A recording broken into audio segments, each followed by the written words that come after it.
Hi friends, எல்லோரும் எப்படி இருக்கீங்க? முடி வேறு எப்படி இருக்கு. குளித்த உடனே தலை சீவி இருந்தால் கரெக்டாக அமர்ந்துருக்கும். தலையே சீவில் அதுக்குள்ளே தக்காளி இல்லை வெங்காயம் இல்லைன்ட்டு போயிட்டு வாங்கிட்டு வந்தோம். ஃப்ரெண்ட்ஸ், இப்போ ஒரு ஸ்க்ரீன்ஷாட் போடுறோம் பாருங்கள். ஒரு கமெண்ட்டில் நல்ல ஒரு ஐடியா கொடுத்துருக்காங்க. இப்போ நிறைய பேர் எனக்கு குழந்த பிறந்து 2 மாதம் தாச்சு, 1 மாதம் தாச்சுன்னா, 1 வாரம் தாச்சுன்னு சொல்லி கமெண்ட் பண்ணுறீங்களா? அவங்களுக்கெல்லாம் ரொம்ப யூஸ்ஃபுல்லாக இருக்கும்.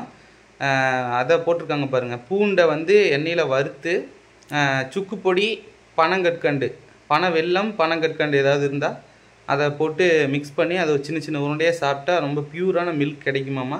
நம்ம பேபிக்கும் ரொம்ப ரொம்ப நல்லது. இப்போ நம்ம பேபிக்கு என்னென்ன சத்தான உணவுகள் கொடுக்குறோமோ அதுதான் அவங்களுக்கு கடைசியில் நோய் நொடி இல்லாமல் பாதுகாக்கும். தயவு செஞ்சு அதெல்லாம் ஃபாலோ பண்ணுங்க. எனக்கு கமெண்ட் எத்தனை பேர் அந்த கமெண்ட்டை பார்த்தீங்கன்னு தெரில. சரி, உங்களுக்கு தெரியப்படுத்தலான்ட்டு நான் வீடியோ போட்டிருக்கேன். இதை பார்த்துட்டு எல்லாருமே ஃபாலோ பண்ணுங்கள்.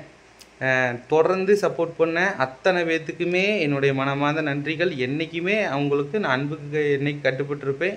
நம்ம ஒரு நாள் மீட்டிங் வைப்போம். நம்ம அப்போ எல்லாருமே மீட் பண்ணுவோம். நம்ம எல்லாருமே உங்களை பார்க்கணுன்னு ஆசைப்பட்றேன். எல்லாத்தையும் நம்ம பார்ப்போம், மீட் பண்ணுவோம். ஒரு நாள் ஒரு இடத்துல, ஒரு மண்டபத்தில் கண்டிப்பாக ஒரு ப்ரெஸ் மீட் வைப்போம். நம்ம ஒரு 3 மாதம் போகட்டும். பேபி கொஞ்சம் வளர்ந்த உடனே எல்லா இடத்துக்கும் ஒரு ப்ரெஸ் மீட் வைக்க போகிறேன். மீட்டப் வைக்கலாம், ஓகேங்களா? சின்ன அனௌன்ஸ்மெண்ட்டு. ஓகே ஃப்ரெண்ட்ஸ், அடுத்த வீடியோவில் பார்க்கலாம். Bye friends.